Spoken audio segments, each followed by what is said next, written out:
Bueno, ustedes se preguntarán qué está pasando. Bueno, estoy en un ángulo distinto. Hoy les vengo a hablar de cómics, entonces estoy rodeado de cómics. Me acompañan también mis compañeros Marcelo y Roberto. Verán que Roberto tiene puesta una remera de Superman. No pregunten. Y bueno, estoy acá porque en realidad tiene que ver con esta pila de material que está acá. Les cuento. Ustedes saben que con el editor estamos haciendo un podcast que se llama Ian lee Crisis y ahora estamos leyendo algunas cosas de post-crisis. Y concretamente una de las cosas que estamos leyendo es Superman de Man of Steel de John Byrne. Y entonces me puse a pensar en John Byrne porque además esta semana cumplió años, cumplió 73 años. La fea está robando protagonismo en el video porque es lo que la fea hace. Bueno, John Byrne cumplió 73 años y la pregunta un poco que se me presenta, que se nos presenta a todos aquellos que nos gusta el cómic de superhéroes principalmente es, ¿qué hacemos con John Byrne? ¿Por qué qué hacemos con John Byrne? Porque bueno, autores que están cancelados o que son dudosos, hay montones, hay de todos los palos, hay dibujantes, hay guionistas, hay de los de la vieja escuela, hay de los más jóvenes y vocales. El tema es que Byrne no es cualquier artista. Byrne tiene un legado. Byrne es un tipo medio inescapable si nos gusta esto que nos gusta. Y por eso les hice esta pilita que tengo acá de cosas de DC y de Marvel. Toda esta pila de cosas que tengo acá son cosas de John Byrne. Y aún así, esto es una fracción de todo lo que hizo Byrne. Tengo cantidad de cosas que hizo para Marvel que no las tengo. Tengo algunas cosas de DC que no me gustan nada y tampoco las tengo. Ahora les voy a hablar de cuáles son. Pero fíjense nada más esto, que es la época que estuvo en los X-Men, más los Fantastic Four, más She-Hulk, más algunas cosas que hizo en DC con los New Gods o Generations, de las que ya les voy a hablar, más su propiedad independiente en X-Men, más por supuesto todos sus años en Superman, más sus años en Wonder Woman, que no son los paperbacks oficiales, pero los tengo tan lindos encuadernados que los pongo igual. Es un montón. Es decir, Byrne es un tipo que ha producido tanto como artista, ha producido tanto como dibujante. Y el tema es, bueno, ¿qué hacemos con Byrne? ¿Alcanza con cancelarlo? Bueno, Byrne, por si ustedes no lo saben, es un tipo de mierda. Pero es un tipo de mierda y acá esto es lo que es interesante. Es un tipo de mierda históricamente, no es un tipo de mierda ahora. No es que de repente a la vejez se puso conserva, no.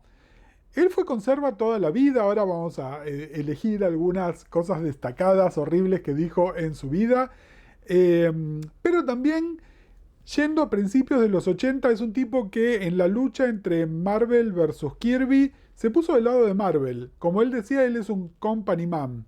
Es un tipo que incluso en la lucha de Siegel y Shuster versus DC, se puso del lado de DC.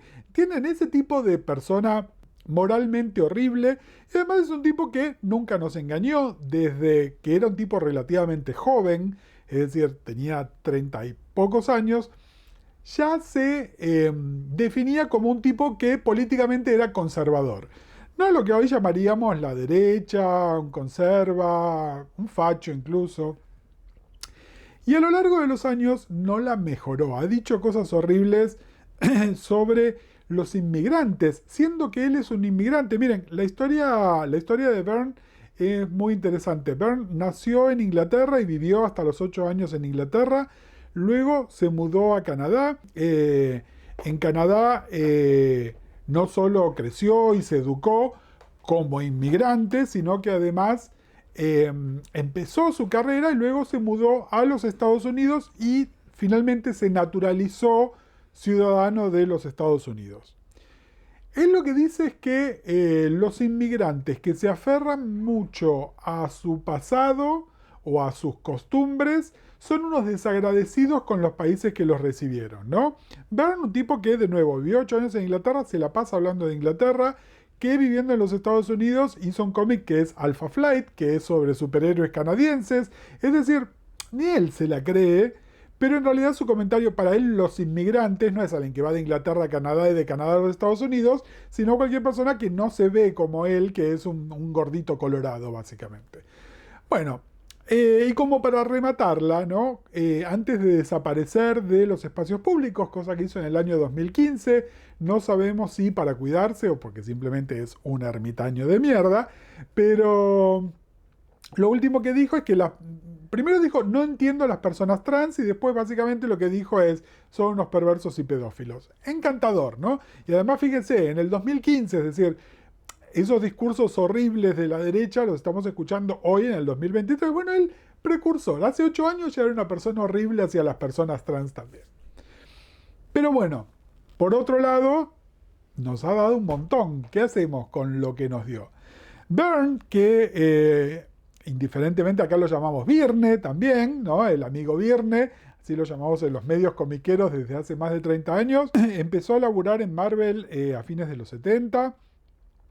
Para los principios de los 80 ya era una superestrella, trabajó en un montón de títulos y no me tiren las credenciales Marvel, ya sé que estuvo en Power Man y Iron Fist y qué sé yo, pero en mi conciencia entra, al igual que en un montón de otra gente, cuando se transforma en ilustrador de los X-Men, reemplazándolo a Dave Cockrum. Eh, ya ahí también hay una cosa horrible, él quería dibujar los X-Men, Cockrum no se quería ir, medio como que le quería sacar el laburo a Cockrum, ¿no? Ese tipo de cosa, una mierda. Pero bueno, el tema es que en su época en X-Men, por supuesto, laburando con Claremont y no sé si obligándolo a Claremont, pero bueno, Byrne es un tipo que siempre fue coautor de las cosas que dibujaba. Y con Claremont, que era un tipo que tenía un control creativo de otro tipo, tuvieron que negociar y chocaron un montón. Pero bueno, juntos básicamente hicieron la saga de Dark Phoenix y Days of Future Past. Eso solo ya tendría que ser suficiente. Encima, lo que era el dibujo de Byrne en esa época es un despelote entintado por Terry Austin. Lo que hacía es hermoso, salvo 2 o 3 falencias clásicas que tiene, pero que no son propias de él. Todos los personajes tienen la misma cara. No sabe dibujar niños y bebés. Bueno, pero salvo eso, Ay, después los bebés. A ver, Gustavo, los bebés. el editor está leyendo a Byrne y sabe de qué estoy hablando. Pero bueno, en ese tiempo que está ahí, igual además redefine un montón de cosas, rediseña personajes, crea personajes nuevos. De sus historias salen, bueno, nada, sale Rachel Summers, pero también aparece Alpha Flight por primera vez.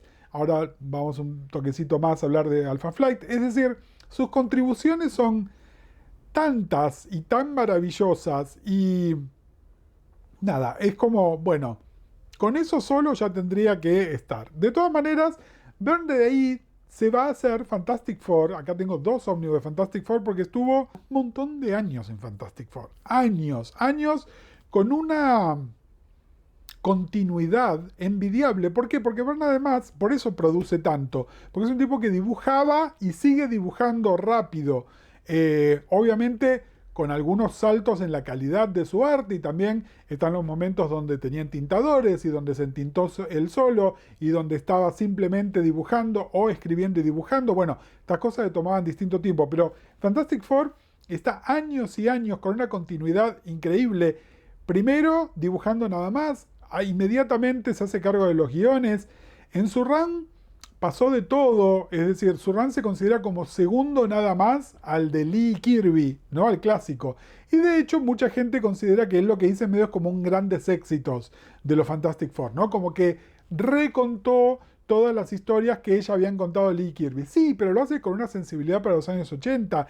El desarrollo de los personajes que hace es riquísimo. Bueno, bajo su mandato, él, que es un tipo conserva, es que Invisible Girl pasa a ser Invisible Woman y nos damos cuenta de el verdadero poder que tiene su Richards.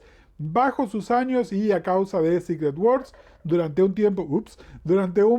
periodo bastante largo, The Thing, la cosa, Ben Grimm se va del equipo y en su lugar entra She-Hulk, ¿no? Entonces el equipo, de repente, los Cuatro Fantásticos eran 2 varones y 2 mujeres, y no fue algo que pasó un número 2, ¿no? Fue durante decenas de números que estaba pasando.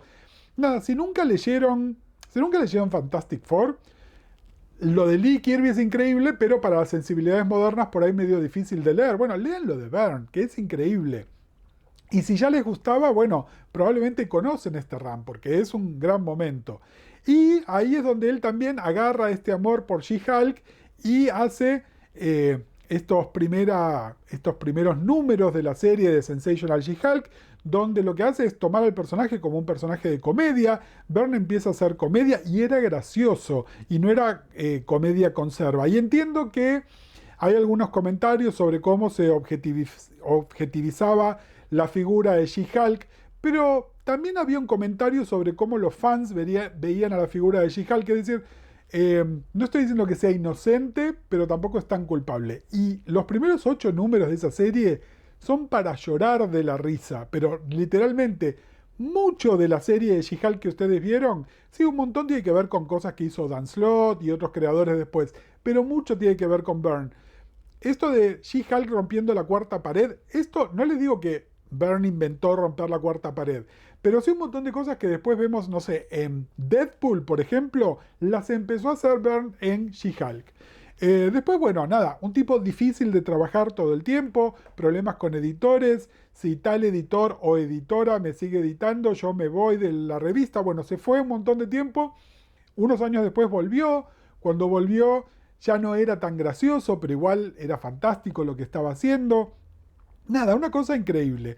Y cuando de alguna manera además ya había agotado todo lo que podía hacer en Marvel, mentira, porque después volvió e hizo un montón, eh, se va para DC, ¿no? Y le ofrecen hacer el relanzamiento de Superman post-crisis, y no solo lo hace, y para saber un poco más sobre Man of Steel, escuchen un podcast que va a estar saliendo en los próximos días, donde con el editor vamos a estar hablando en profundidad, pero después se queda 2 años escribiendo y dibujando Superman y Action Comics, 2 revistas mensuales. En el medio hace un montón de cosas, colabora de el arreglo de la continuidad de la Legión, después de que él junto con DC decretaran que no existía Superboy, qué es lo que había que hacer o no.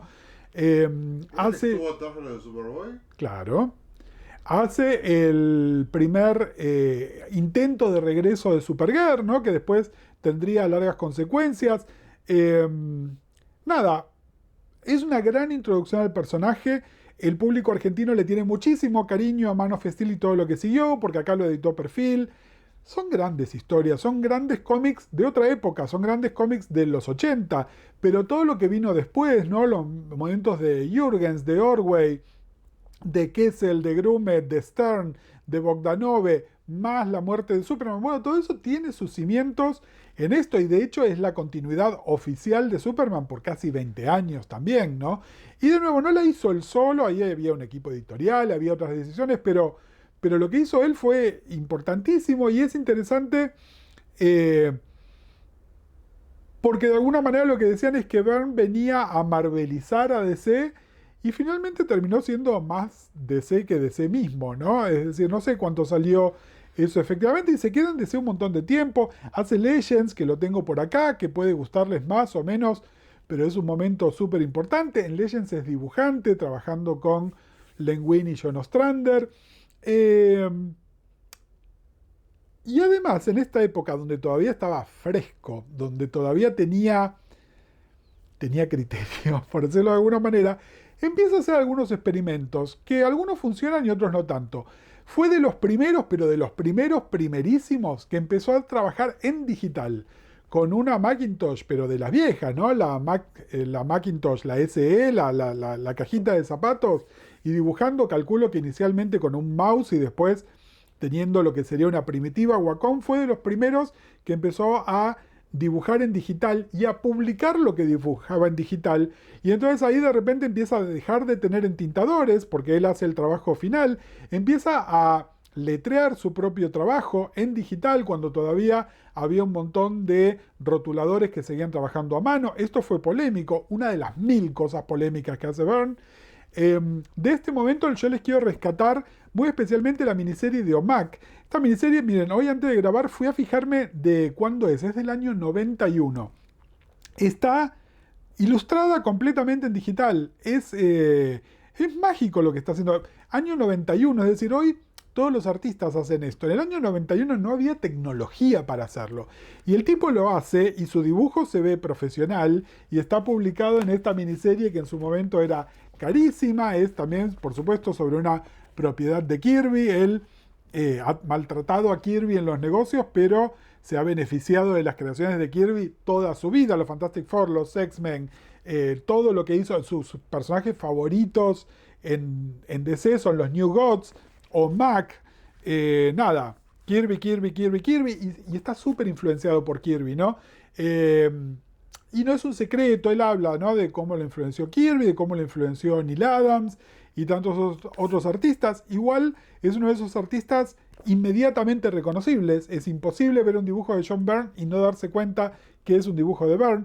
Pero bueno, lo que les decía de esto es porque empieza a laburar mucho en digital, fue bastante mal recibido.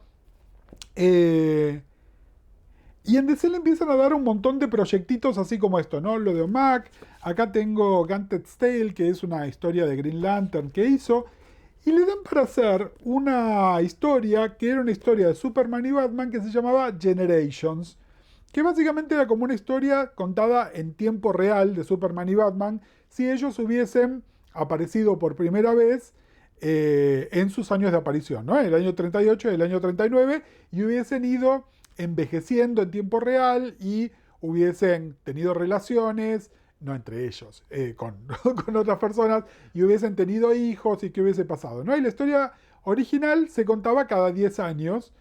Es una miniserie hermosa, está escrita y dibujada por él, está fuera de continuidad, es lo que en ese momento se llamaba un Elseworld, hoy sería un Black Label.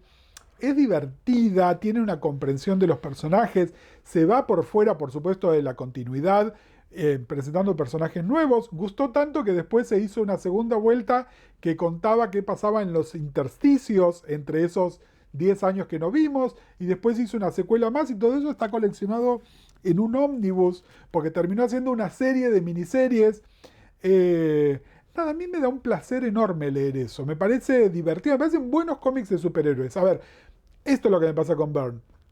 ¿Hay creadores mejores? Seguro. ¿Hay creadores más imaginativos? Seguro. Pero pocos autores integrales hacen una cosa de superhéroes tan sólida como la que hace Byrne.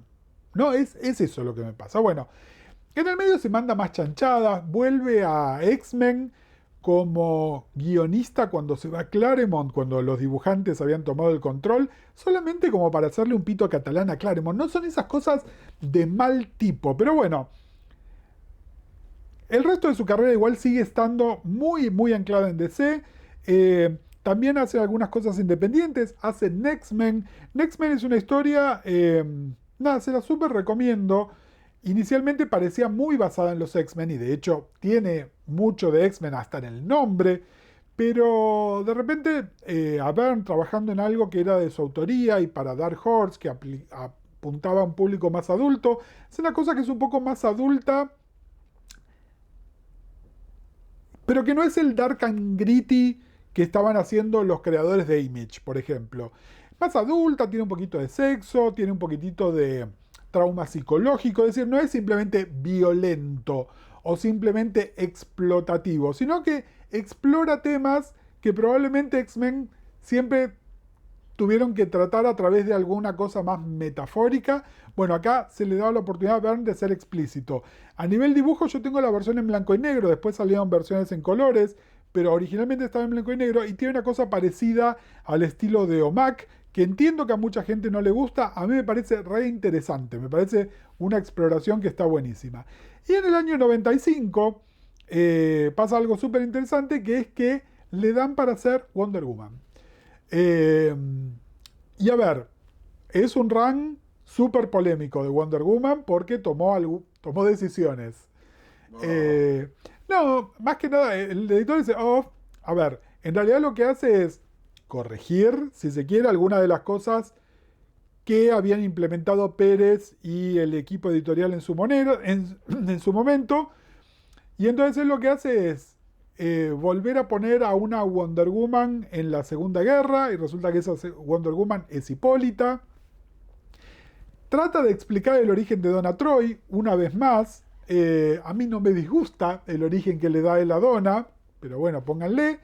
Y también, muy de la época, en un momento la mata Diana y Diana asciende a ser una diosa en el Olimpo y queda como Wonder Woman Hipólita en el presente. Es decir, Hipólita pasa a ser Wonder Woman un tiempo en el presente y un tiempo en el pasado. Está bien.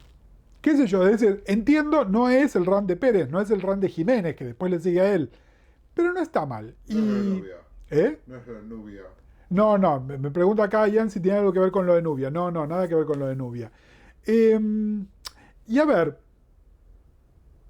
acá es donde hay una cosa también que él, como que él canchereaba con esto, era medio polémico, por otro lado era cierto. Él decía que había un número, creo que era 25.000, que había 25.000 personas que lo seguían a él no importa dónde estuviese.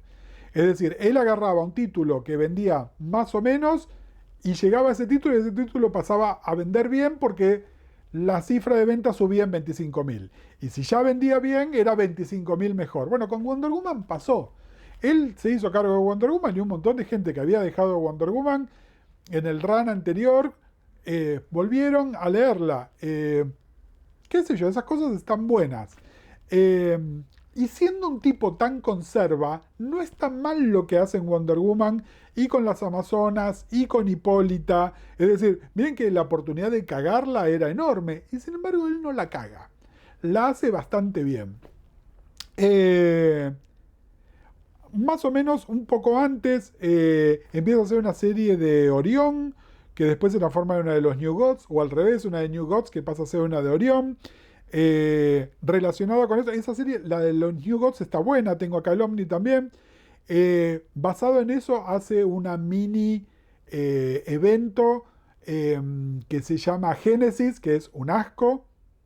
Entiendo, no le gustó a nadie, a mí tampoco me gustó, pero bueno, nada, lo hace igual. De nuevo, es una marca como del poderío que tenía él ahí todavía. Y medio como que para mí la carrera de Byrne se termina ahí. Es decir, él después volvió a DC a hacer una de las series que unánimemente se consideran más espantosas del mundo, que es su serie de Doom Patrol. Él viene, tengan en cuenta, viene de Doom Patrol después de un montón de cosas, ¿no? Es decir, después de Morrison, después de Rachel Pollack, ya Doom Patrol no Vértigo, revive personajes, cuenta unas historias horribles.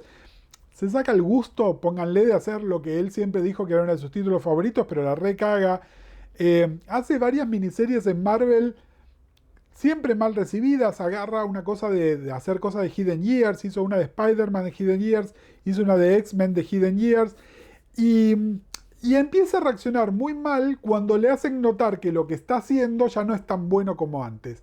Y no era tan grande. Tengan en cuenta que, digamos que Byrne pierde su energía alrededor del año 2005. Es hace casi 20 años. Es decir, él tenía 50 y pocos.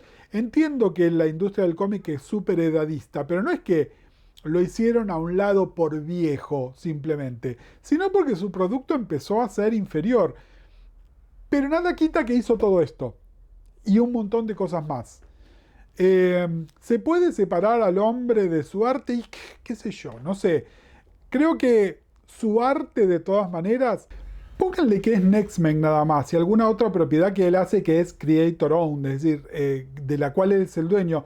Porque después las otras cosas las hizo trabajando para Marvel y DC, bajo un estricto control editorial. Yo no sé cuánta línea pudo bajar.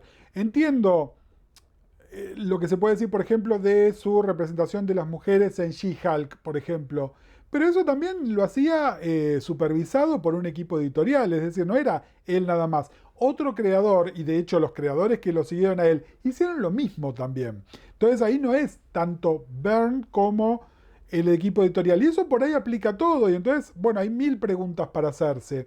Pero el tema es, bueno, ¿lo cancelamos? ¿No lo cancelamos? La idea es no seguir dándole plata. Obviamente cuando yo compro uno de estos Omnis a él le va un residual, él sigue cobrando algo. No está produciendo más nada. Y a ver, no se los tiro, no se los estoy diciendo tira posta, porque tengo realmente preguntas sobre eso también. Y además, en un montón de cosas, ayuda, entre comillas, que él se llamó al silencio. No, es decir, el daño que hizo no lo quita nadie, no sigue haciendo daño. pónganle. No sé, estoy siendo súper relativista moralmente, porque por otro lado, no soy fan de Verne. No, eso es lo que me pasa. Me gusta mucho y en mi campo de interés, él hizo un montón y el montón que él hizo me parece que está bueno. Pero no sé si soy fan de Verne y además Verne no tiene una propiedad que esté tan como identificada como que es suya y que siga generando dinero. ¿No? Es decir, finalmente, cuando yo compro Fantastic Four de Verne, los que más se benefician es Marvel, ¿no? Que es Disney. No sé si se entiende eso. Y de nuevo, toda esta confusión es porque por eso estoy haciendo este video. Lo estoy socializando con ustedes, ¿no? Es, ok, yo tengo estos sentimientos hacia Verne y yo gasté esta plata en Verne, más otra plata que he gastado en los años cuando me compré las versiones originales de cosas de estas o no. Y hay que ver, algunas las compré usadas y otras se las compré otra gente. No sé, la verdad no sé. Pero bueno, nada. Verne es un viejo de mierda, es un viejo cascarrabias. No está produciendo en este momento, por lo menos nada que yo sepa que está haciendo. Está medio retirado. Sus últimas apariciones, medio que ya no tenía ni dientes. Era como, ¿vieron el estereotipo de un viejo de mierda? Bueno, se fue transformando en eso. Eh, Ni hablar de las cosas que publicaba en su página web, chicos. Ay, qué horror. Nada, vieron los creadores, tendríamos que poder disfrutar su obra y no enterarnos ni de lo que hacen, ni de lo que piensan, ni de en qué gastan la plata. Pero bueno, hoy en día, siempre fue difícil, pero hoy en día, existiendo las redes sociales, es más difícil todavía. Bueno, yo mientras tanto, nada. Estoy haciendo este video sobre John Byrne, estoy por sacar un podcast donde voy a estar hablando de Byrne, más de uno, porque aparte de leer Man of Steel vamos a leer Legends también. Eh, Nada. ¿Qué hago con mi colección de Harry Potter ahora? Claro, bueno, acá el editor se está haciendo el picante. A eso voy. Byrne no tiene un Harry Potter, ¿no? Y el tema con Harry Potter es que sigue haciendo plata para su autora, ¿no? Ahí es donde está el Y tema. sigue hablando. Y su autora sigue haciendo daño. Es decir, hay una cosa de contemporaneidad, si se quiere. Es decir, Byrne medio como que ya fue. No está muerto.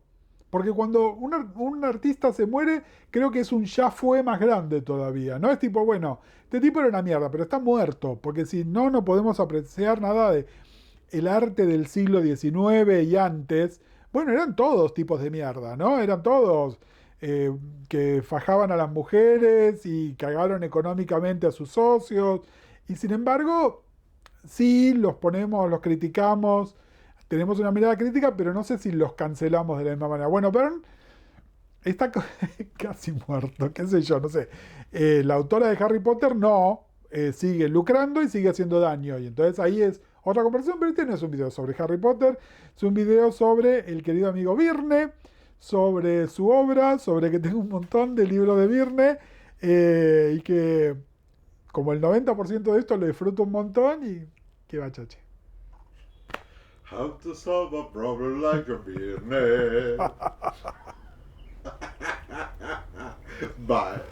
Gracias una vez más por sumarse al canal, espero que les haya gustado. Sé que me comí un montón de cosas de Marvel de Byrne, pero ustedes saben que yo soy medio deseísta y la idea general igual era hablar de otra cosa. Pero bueno, nada, cuéntenme si hay algún otro creador que crean que merezca así un mini spotlight barra crítica como hicimos acá con el amigo Juan Virne. Mientras tanto nos pueden dejar un cafecito, nos pueden mandar algo por PayPal, nos ponen por supuesto un me gusta y nos estamos escuchando y viendo. Me pescan leyendo un machete porque quiero dedicar este postcréditos a una convocatoria que está buenísima. Los amigos de Webcomic Mutante, que si no lo conocen deberían, que publican historietas online de manera semanal de autores, autoras, autorex de todo tipo, incluyendo gente amiga. Es una plataforma que está buenísima porque no solo publica historietas, sino que además paga por la publicación de las historietas, cosa que me parece un montón y está buenísimo. Bueno, están haciendo una convocatoria, la convocatoria 2023 a nuevos historietistas que quieran, publicar en la plataforma y acercarse a esto. hay un montón de datitos, después los voy a publicar en mis redes también por escrito, pero sepan que lo que tienen que hacer es mandar un guión completo de un cómic que sea autoconclusivo, de unas 10 páginas, no, de unas 10 páginas, no, de 10 páginas, y las primeras 4 páginas de ese cómic en blanco y negro y o en escala de grises, y en que sean en papel de proporción A4 y rotuladas. Estas cosas, si son ilustradores, las entienden mejor que como estoy diciendo yo. Lo interesante de todo esto hay un montón de cosas interesantes. Primero, el jurado van a ser los suscriptores de Webcomic Mutante. Es decir, aquellas personas que hoy están disfrutando de Webcomic Mutante van a ser los jurados que van a elegir cuál es la próxima historieta que se va a publicar. Después hay un premio en cash que es de 100.000 pesos, cosa que me parece que está buenísima, y a su vez los van a publicar y por supuesto inician una relación con con la gente que administra Webcomic Mutante, y vaya a saber qué otros proyectos salen a partir de eso. Todos los difusores sobre el tema de cómics estamos sumándonos a este emprendimiento que está buenísimo. La convocatoria cierra en noviembre. Esperen que quiero asegurarme de cuándo es que empieza. Claro, sí, no, tienen tiempo hasta noviembre. Nada. Voy a ir publicando y fíjense también en las publicaciones de un montón de otros colegas que van a estar viendo, pero no quería dejarlo pasar. Me parece que es una iniciativa que está buenísima, y si son historietistas, y espero que haya muchos historietistas leyéndome, presenten sus proyectos que pueden tener una oportunidad que está buenísima. Te están viendo, te están leyendo. Bueno, me ven, me leen, me escuchan, Me oyen. usan sus sentidos conmigo. Gustavo.